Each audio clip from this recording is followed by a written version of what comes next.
Hey! Well, I had to turn things around a little bit tonight because we're going to learn some chess. How awesome is this? Welcome to my wheelhouse. I want to clarify that I am not a chess professional. I am not a grandmaster. I am not a fantastic chess player. So why should you even listen to me? Excellent question. I'm really good at chess clarification and teaching. So I was brought up playing chess. My dad taught me how to play chess before, I think like just after I learned how to walk. He taught me how to play chess.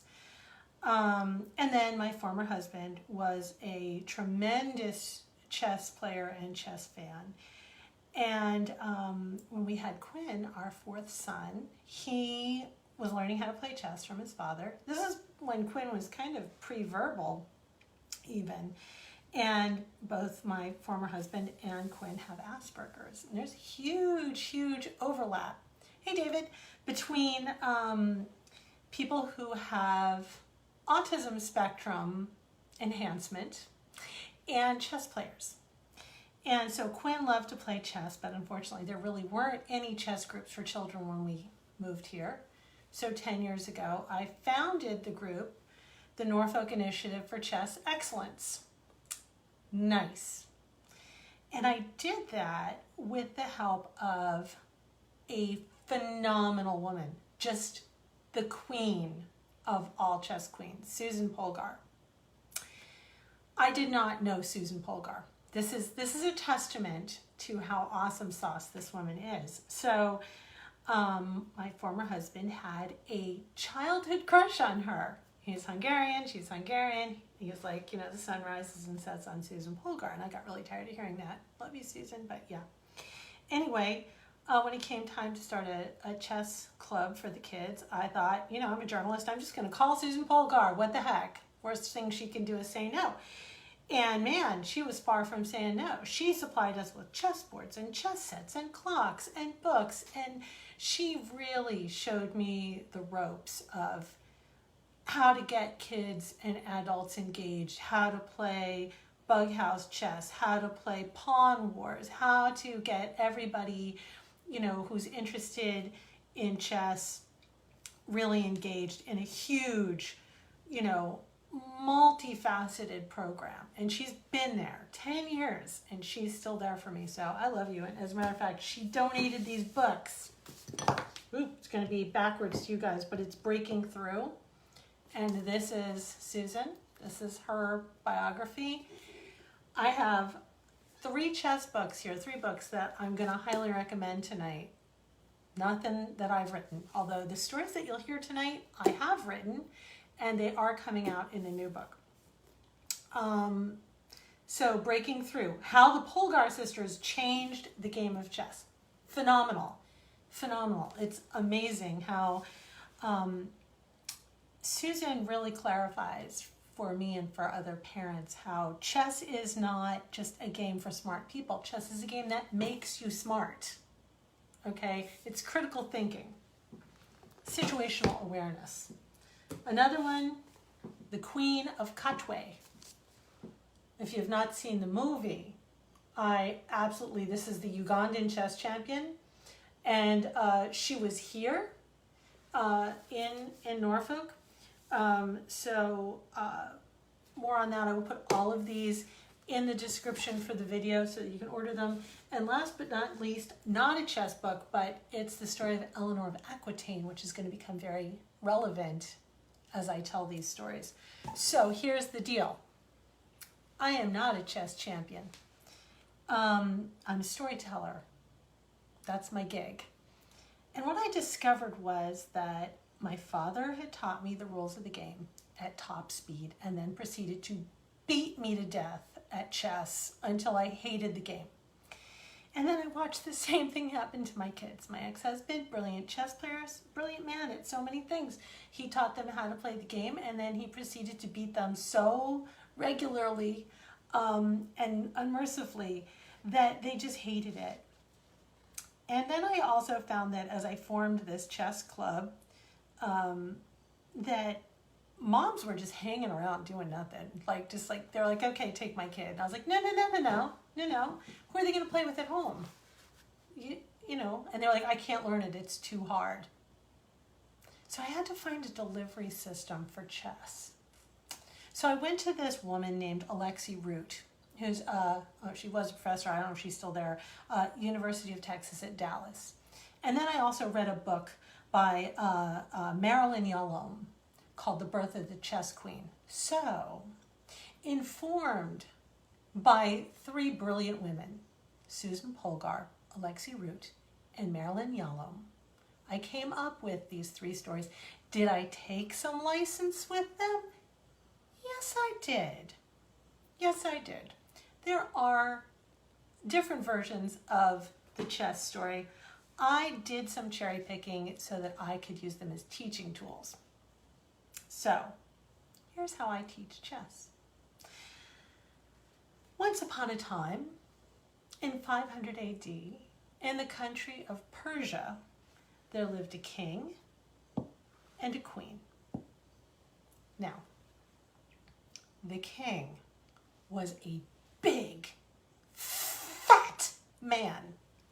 He was enormous. Now, we are not picking on people of size. This is not sizeism. He was enormous by choice, okay? Because the king was paid his weight in gold once a year. Well, I mean, skinny king, skinny gold, fat king, fat amount of gold, right? So the king was so enormous that he could only go one step before he was absolutely exhausted and had to take a break and let somebody else do some work for a change. So he could take that step in any direction. He could take it forward, backwards, side to side. He could go diagonally, but it would be one step because he'd take that step. It's the desert. It's Persia. It's hot. He's large. One step. Whew. And he's good. Okay? Persia, by the way. The king was not called a king. That's an English word.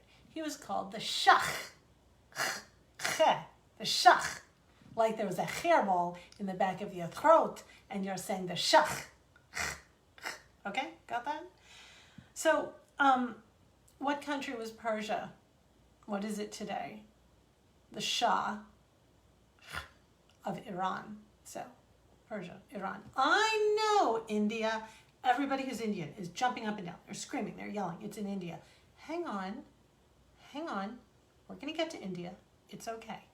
Do you want your guys to be the fat guys? No, you don't.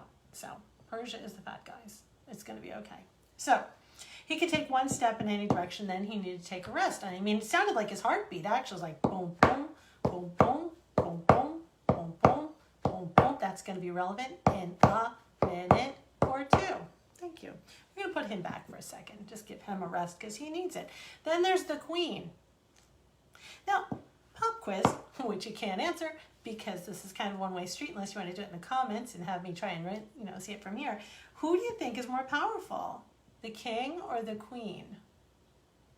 Anybody? What? Did you say the king? No. The king is the most valuable piece on the board. He's the most valuable player. He the MVP. You lose him, it's game over, okay?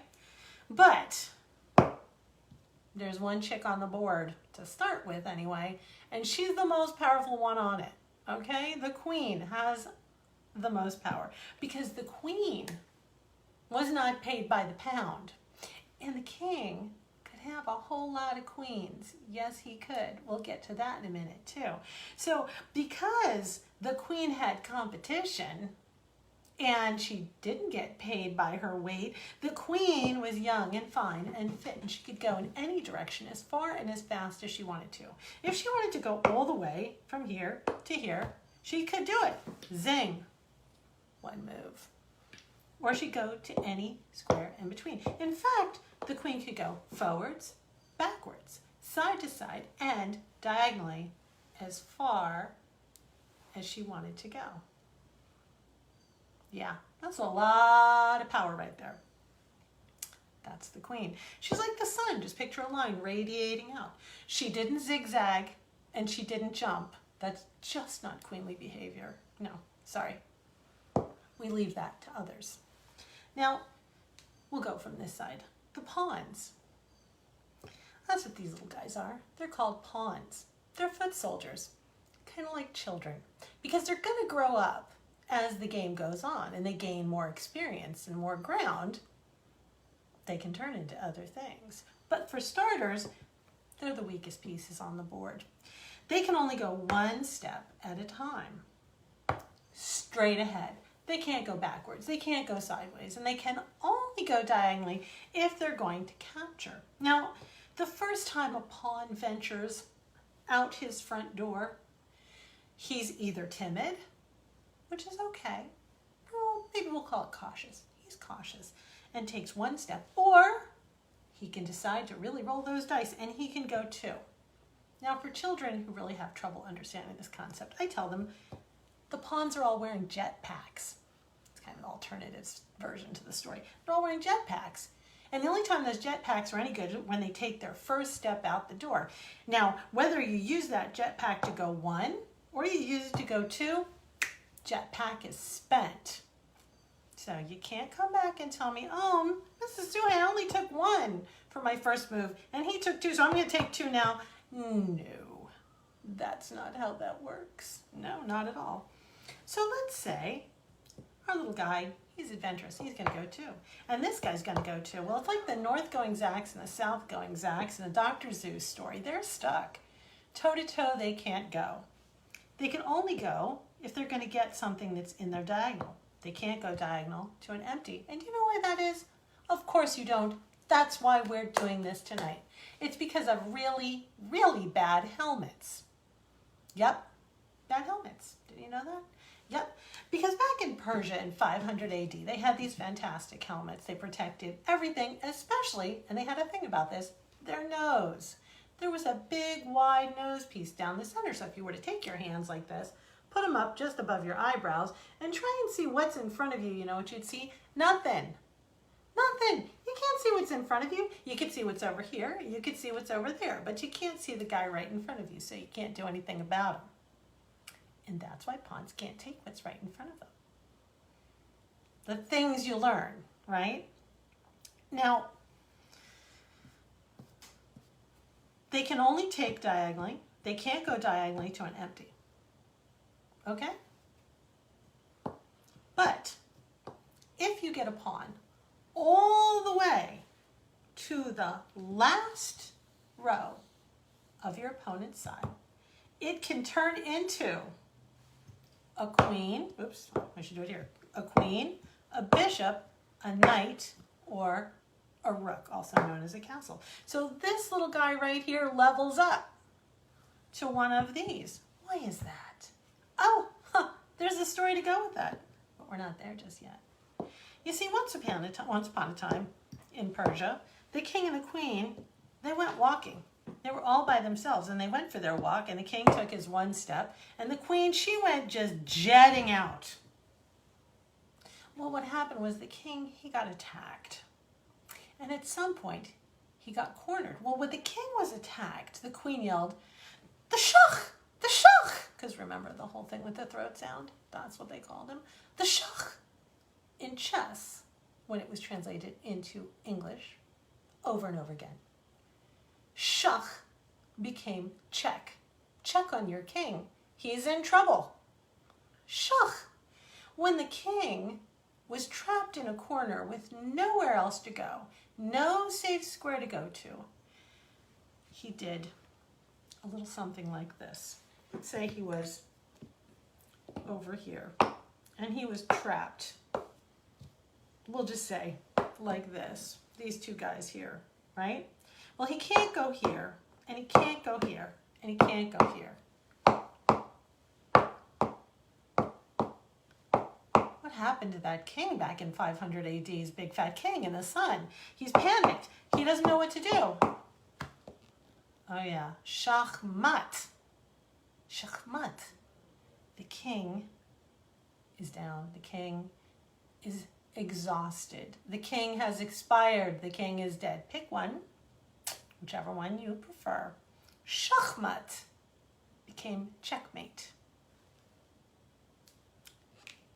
So the game is over when you have a dead king.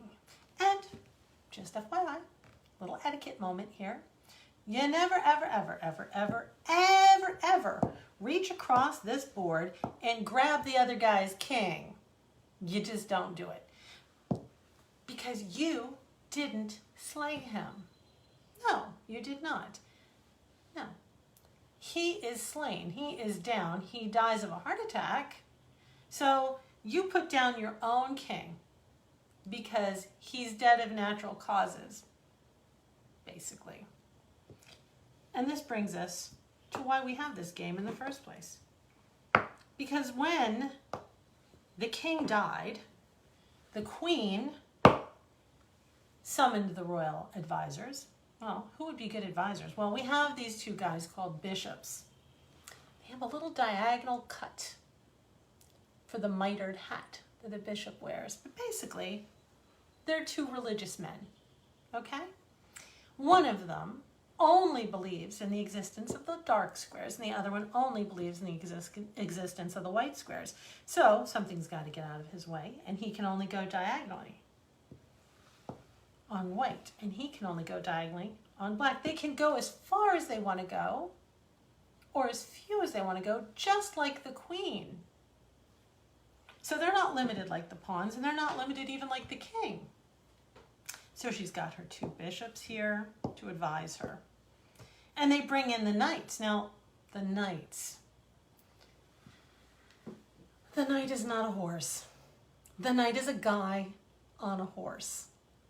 Okay?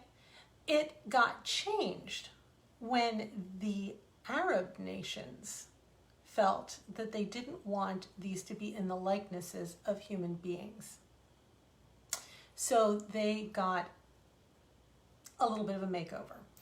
But what you need to know is that the knight is a guy on a horse. And that guy on that horse, in all of his chainmail, has, let's say, a sword in one hand and a shield in the other.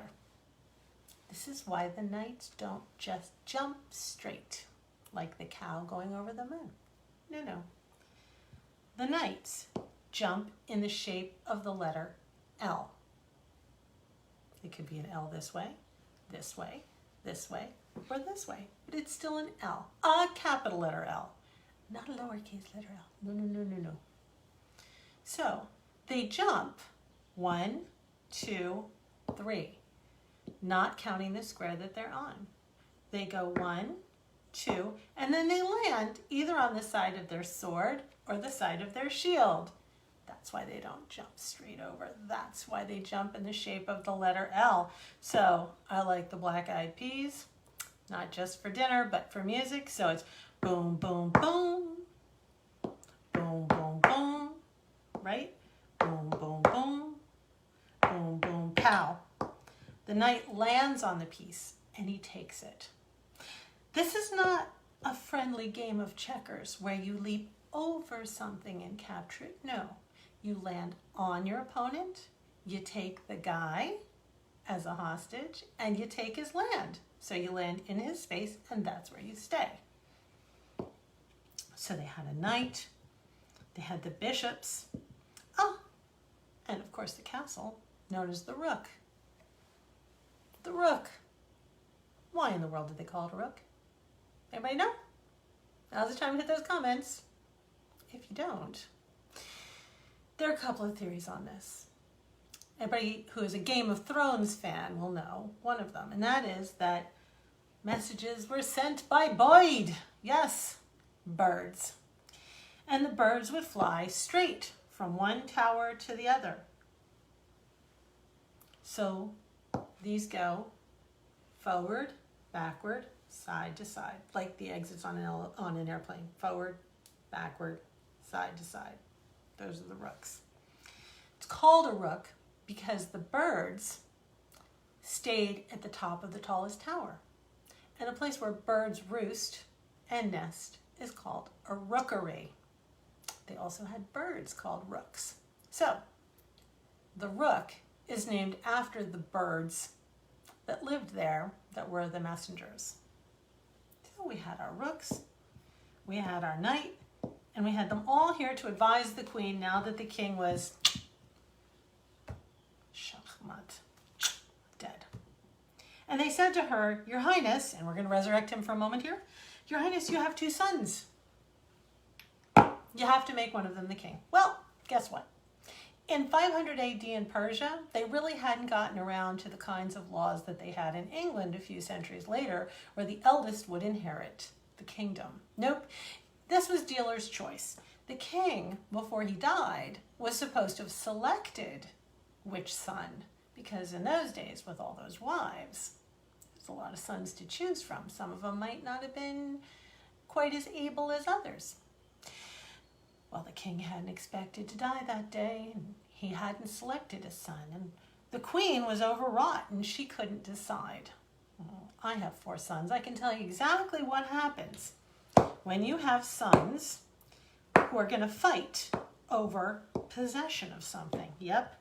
They're going to split up the army and the kingdom, and they're going to go to war. And that's exactly what happened. But you see, one son was exactly like his father. Yep, he was planning to inherit, and he had been eating his weight in food to get there. So he wasn't very healthy. And the other son, I guess he took after mom, because he was lean, he was fit, and he was very good at strategy. And he did to his brother what had happened to his father. He got his brother trapped in a corner up in the mountains, and he never had to unloose an arrow. He never had to raise his sword. In fact, he didn't even have to be on the scene for his brother to shachmat. Heart attack, just like dear old dad. So they bring this son to the queen, and they say, Your Highness, we're so sorry, but your other son has died. You're going to have to name him king. And the queen was distraught.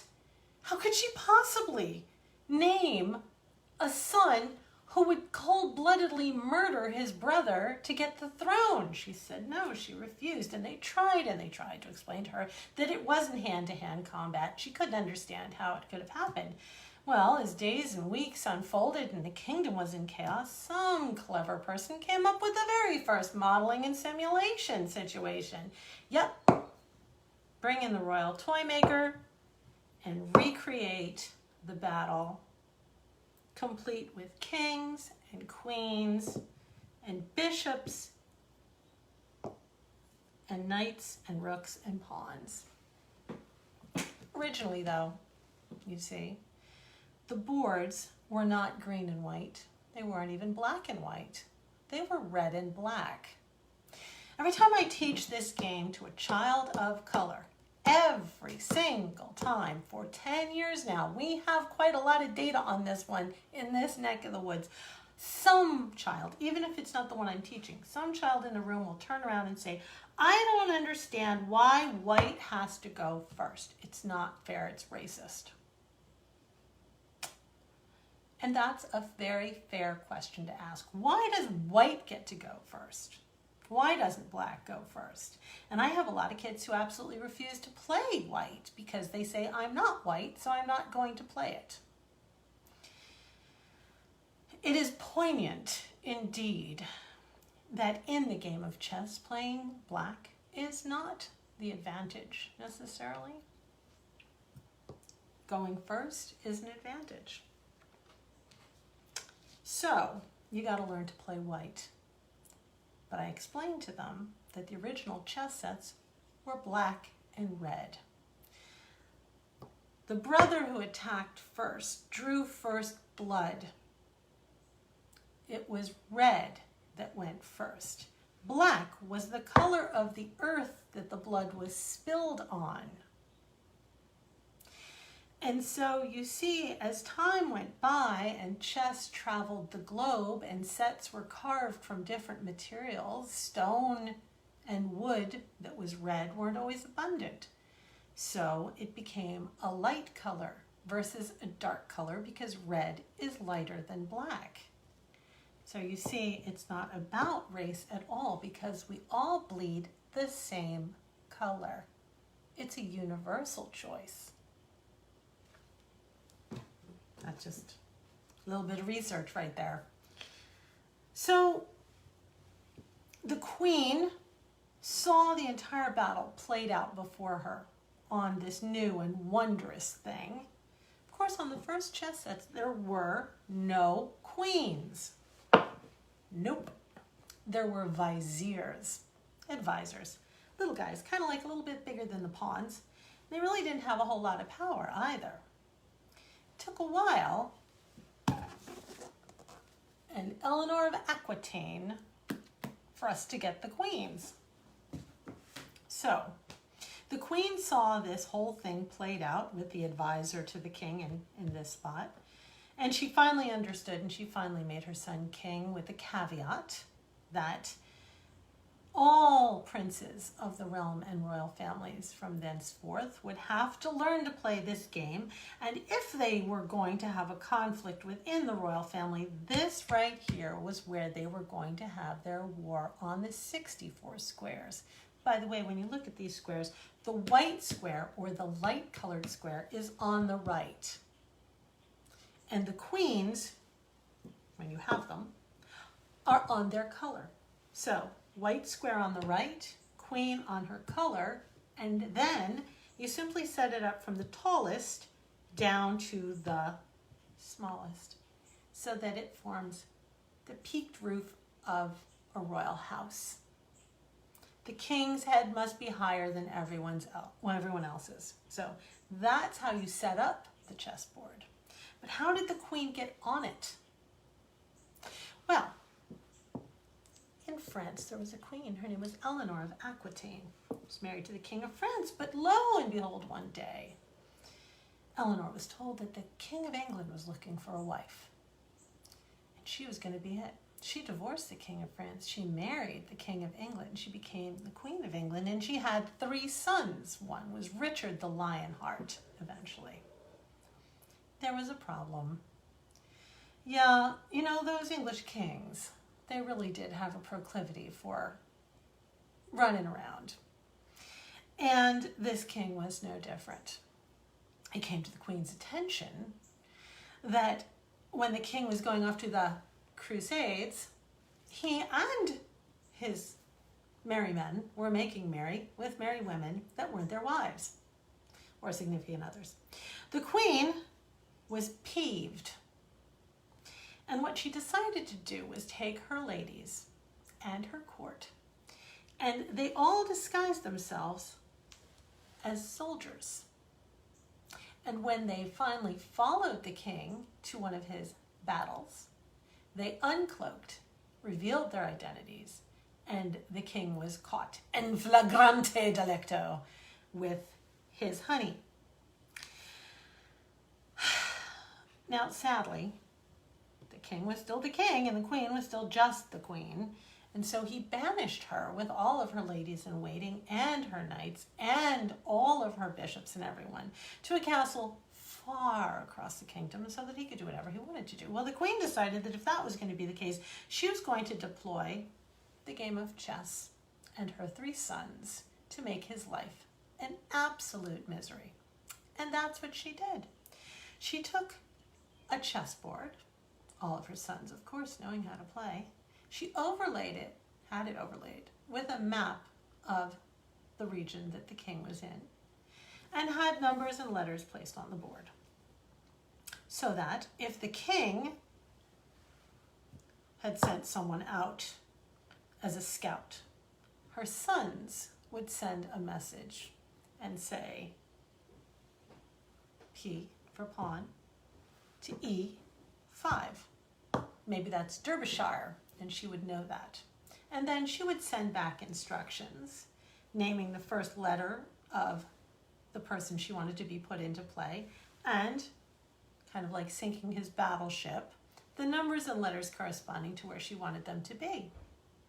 And basically it became a living chess game until they had one little problem. The bishops. Yes, indeed. The bishops in the abbey, one of them, had come in and found the monks who loved the game of chess playing one day, and they said, "Oh, what a wonderful game! Oh, look at this! Oh, Snuffy, is this this must be the bishop? Yes, of course. He's got the cross right here on top of his head. Most important looking piece on the game, of course. Yes, capital game. That is how it is, isn't it? That is the bishop, right? And one of these little guys, that must be the king." And they said, "No. It actually, this is the king, and these two are the bishops." "Well, that's not possible then. Smaller, and clearly they'll have more power than the king." "No, they don't. The king is the most important, valuable piece in the game." And the bishops were not very understanding of that, and so they banned chess throughout all of England, Ireland, Scotland, and Wales. Yep, no chess. Well, they really loved chess there in that monastery. Did I say abbey before? I meant monastery. Sorry about that. In the monastery. And so one monk decided that he was going to take one of the books. Books in those days were absolutely huge. And what he did was he took a pattern and he made a wooden case. And he covered it with a leather cover that when you opened it was a chessboard. And inside was not a book, but a place to store and hide all of the pieces. Well, set in velvet, tied into place so they didn't make any noise, hidden away. And so they would scroll it away, and they'd walk with all of their books going down the halls and pass the bishop on their way, and they would never know that one of them was actually a chess set in disguise. We're good at disguises in chess, apparently. Well, one day, one of the Queen's knights was riding through, and he decided to stop at the monastery for a rest in a game of chess because he knew that they were all so good at it, and they tried to tell him that there was no chess anymore. "No, sir. Nope, it was banned. They certainly wouldn't play chess," and he caught them at it. And he saw the folding chessboard as they were trying to hide it away. Well, he thought this was the most spectacular thing he'd ever seen. He said, I have to have one for the Queen. And they said, "We're going to die because it's banned. And you can't tell the Queen that we're playing a game that's banned." And he said, "Well, the Queen didn't ban it. I think we got to go see the Queen." So what he did was he brought that monk and that folding chess set and that bishop to go see the Queen. And he told her the whole situation. And the Queen called in the monk. And she said, "Did you create this?" And he said, "Yes." And he thought for sure he was a dead man walking. And she said, "That's absolutely excellent. I'd like you to stand over there and say nothing." And then they brought in the bishop. And the Queen held up the book and she had it placed on the table. And she said, "Could you tell me about this book right here that I have from your monastery?" And he said, "Well, I'm sorry, Your Highness, I have no idea. It's unfamiliar to me. I don't see a title on it." And she said, "Well, it's an interesting story. It's the story of chess in our kingdom. And before you say anything else, I'd like to inform you that this book holds an alternative ending." Yes. You see, either this book ends with the Queen handing the bishop a truckload of gold to go and create more of these, and she opened it up and revealed that it was really a hidden chess set, showed him how it all operated. She said, "Yes.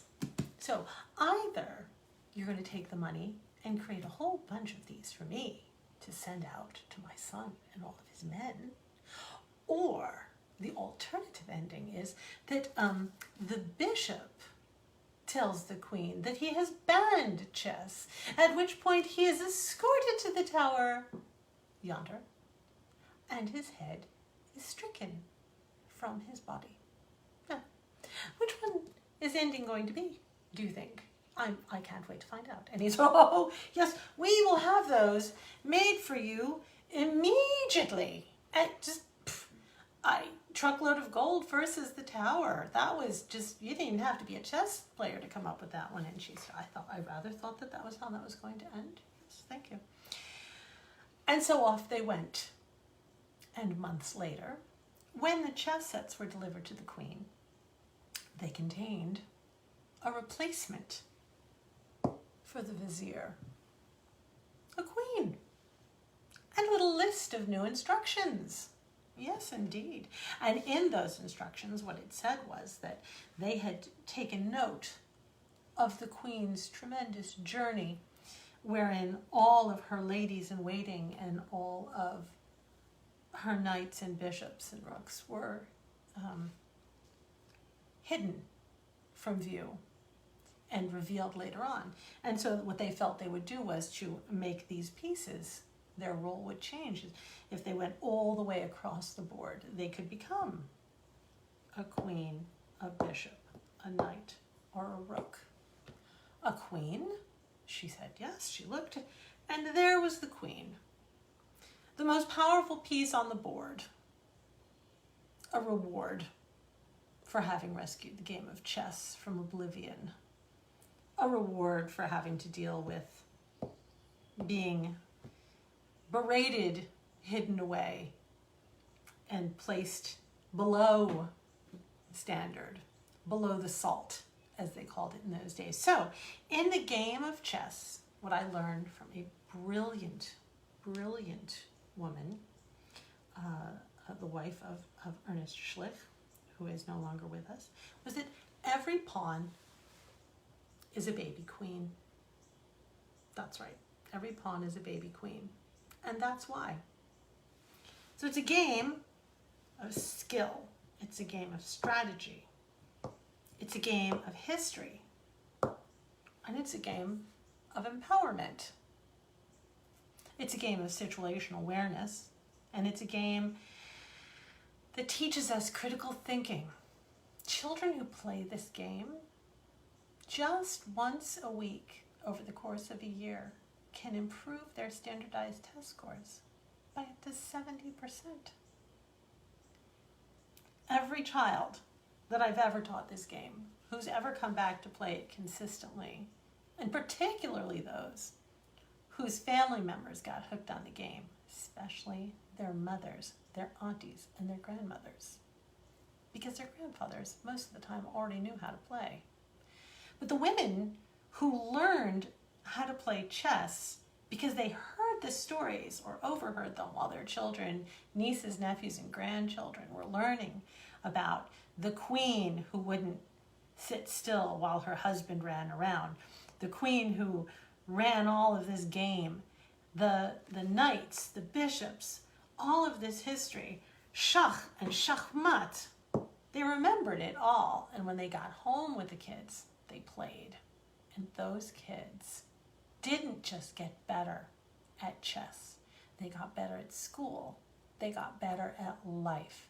Because instead of just rushing in to make a move, they now take their time and they look at all of the possibilities. They look at all of the ways that they could get attacked. Now, the last little bit. It's not really a story.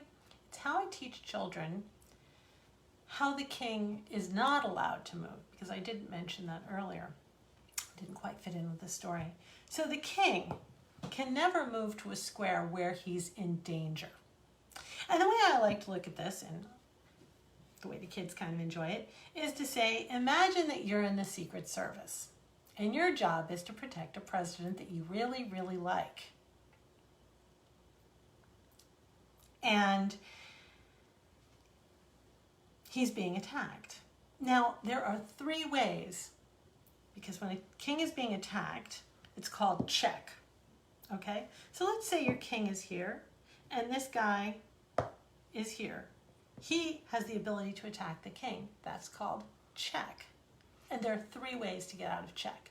The first way is really simple, because if you're in charge of the Secret Service detail for a president that you really, really like, then what you're going to do is you're going to fly tackle him and you're going to get him out of the way, right? So the first thing to do is get out of the way. Move, right? Now, the second way to do it is to block. So if it were a different piece that was attacking, let's say this one, and he got out to here, and he could attack him, you could put this guy in between them. So you can get out of the way, or like a really great Secret Service agent, you take the bullet, right? So you either get out of the way or you take the bullet, or if you're in a position to do it, you take away the threat. You eliminate the threat. So the 3 ways to save your king from check are get him out of the way, put yourself in the way, or take away the problem. It's an awful lot like life, right? And that's the basics of chess. A little something, something on the side. Thanks so much for being here tonight. I got to get up and come all the way across the table to say, I love you. Good night.